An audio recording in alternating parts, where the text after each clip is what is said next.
je vais vous montrer comment construire vous-même un petit baromètre. Et NEC Plus Ultra, vous pouvez y ajouter une alarme tempête si vous maîtrisez un petit peu l'électronique. Je vous montre tout ça.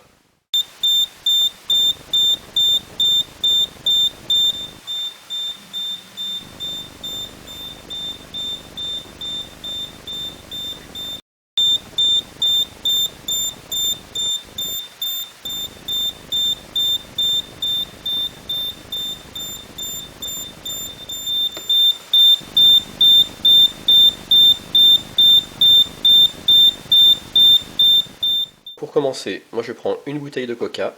Donc c'est très important, je rappelle, de prendre une bouteille en verre, de façon à ce qu'elle ne se déforme pas avec la pression, les variations de pression entre l'intérieur et l'extérieur. Je prends une bouteille et pas un bocal, parce qu'un bocal il a un gros couvercle, et le couvercle il est susceptible de se déformer selon les variations de pression. Alors que là, ça ne va pas du tout se déformer.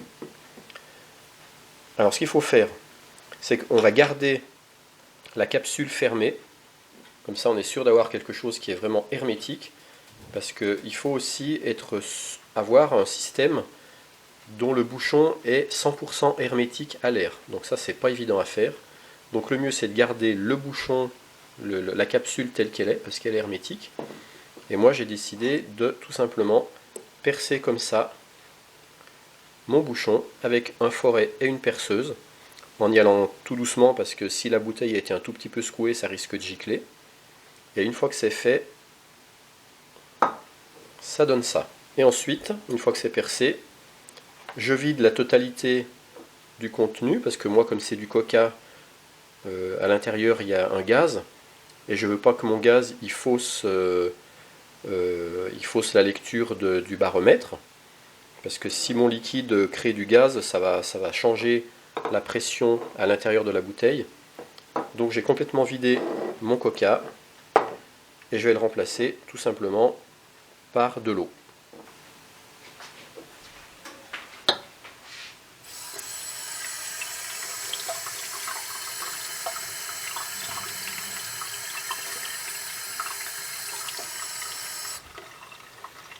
Alors il faut remplir à peu près l'eau à un peu moins de la moitié. Là j'en ai mis un petit peu trop.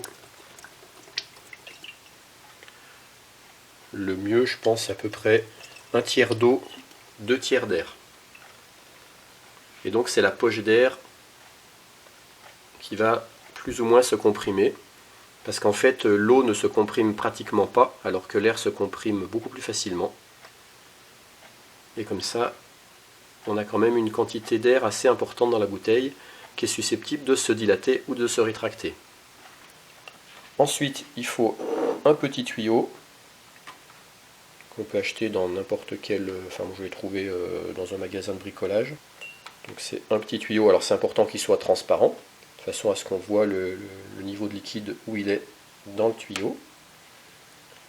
Alors bien sûr, j'ai oublié de préciser, il faut percer avec un diamètre de mèche qui est pratiquement le même que le diamètre du tuyau. Moi je suis en 8 mm, donc c'est pour ça que tout à l'heure j'ai pris une mèche de 8 mm. Et puis on va pouvoir rentrer le tuyau comme ça dans la capsule. Et il faut que le tuyau rentre à peu près jusqu'à ce niveau-là dans la bouteille. Il faut le rentrer en dessous du niveau de l'eau, hein. C'est très important, sinon ça ne marchera pas. Voilà, comme ça là je suis sûr. Ensuite, je vais mettre un joint de colle liquide, de façon à ce que ce soit complètement hermétique, parce que pour l'instant ça n'est pas hermétique. Alors je vais positionner mon tuyau de façon à ce qu'il soit à la verticale, parce que quand il fonctionnera, il sera dans cette position-là. Donc je ne vais pas le coller maintenant comme ça, parce que si je mets de la colle là, dans cette position-là, et bien après, quand je vais le mettre droit, ça risque de faire sauter le joint de colle. Donc là, je le mets en position verticale, et je viens positionner un petit filet de colle.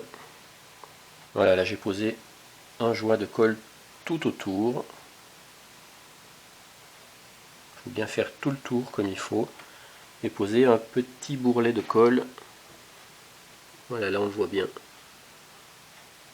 Et on va laisser sécher tout ça. Et je rappelle, c'est très important de laisser le tuyau à la verticale pendant que ça sèche, parce qu'après on l'utilisera en position verticale. Alors maintenant il va falloir tester le joint d'étanchéité, voir si c'est étanche.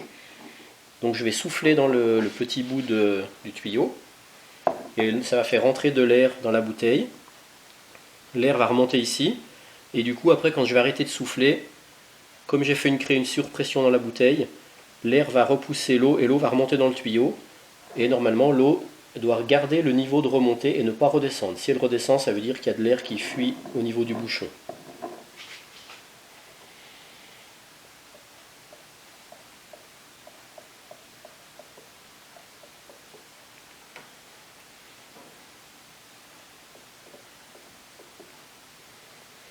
Voilà. Donc on voit que l'eau, moi, elle remonte jusqu'ici.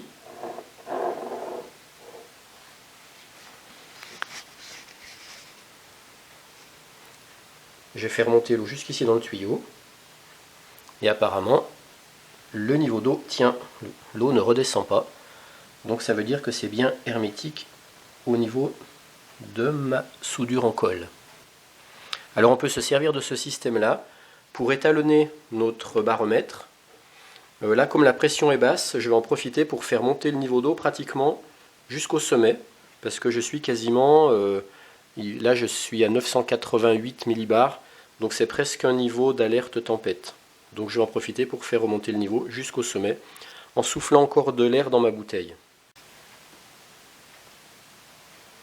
Voilà, j'ai fait monter le niveau d'eau jusqu'au sommet du tuyau, qui correspondra à mon réglage d'alarme tempête. Comme la pression maintenant va remonter dans la journée, ça veut dire que le niveau d'eau va redescendre dans le tuyau.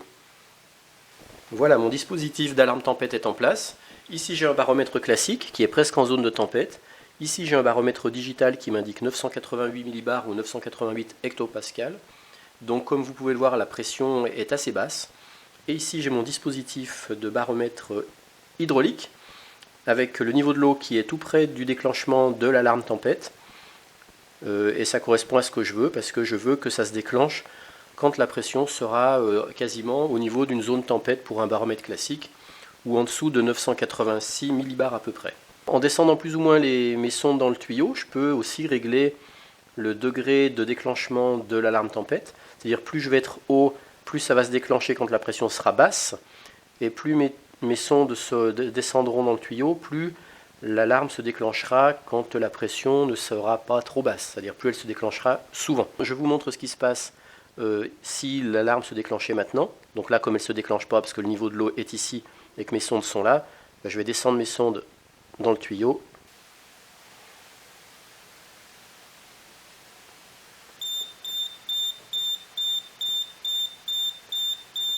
Voilà, l'alarme s'enclenche.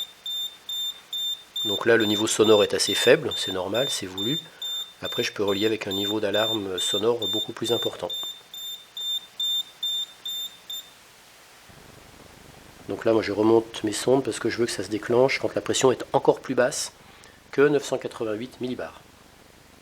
Donc c'est à chacun à trouver après à quel niveau de tension barométrique on veut que l'alarme s'enclenche. Voilà le schéma de mon circuit. Ici j'ai la bouteille. Quand la pression à l'extérieur augmente, ça fait descendre le niveau d'eau dans la bouteille, puisque ça vient comprimer l'air qui est dans la bouteille. Et quand la pression à l'extérieur diminue, eh bien l'air qui est dans la bouteille va pouvoir se dilater, et en se dilatant, il va faire remonter l'eau dans le petit tuyau. Et quand il va remonter jusqu'à toucher les deux sondes, ça va fermer le circuit ici, ça va fermer le circuit.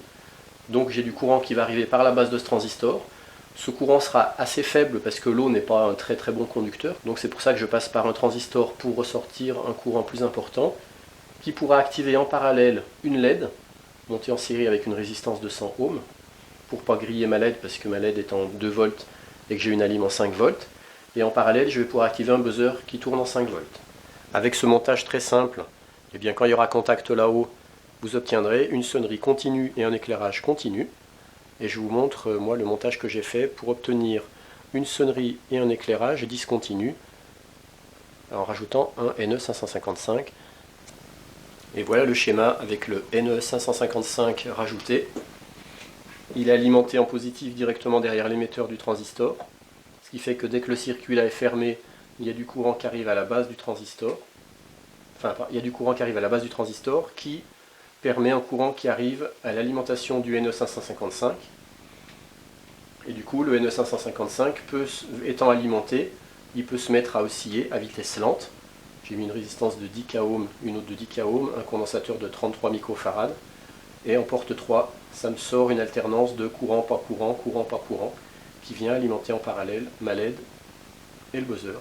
Sachant que comme je sors du 5 volts, je remets une résistance de 100 ohms en série avec ma LED qui elle fonctionne en 2 volts. Ce qui fait qu'ici j'ai bien du 2 volts, ici à peu près du 3 volts et ici à peu près du 5 volts. Alors l'intérêt d'un tel dispositif, c'est d'être averti que la pression a fortement baissé et qu'il y a un risque de coup de vent ou de tempête. Parce qu'en général, la plupart du temps, les tempêtes et les coups de vent sont associés à des zones de très basse pression. Et qu'il faut peut-être ranger tout ce qui est dehors qui risque de s'envoler, fermer les volets et se protéger.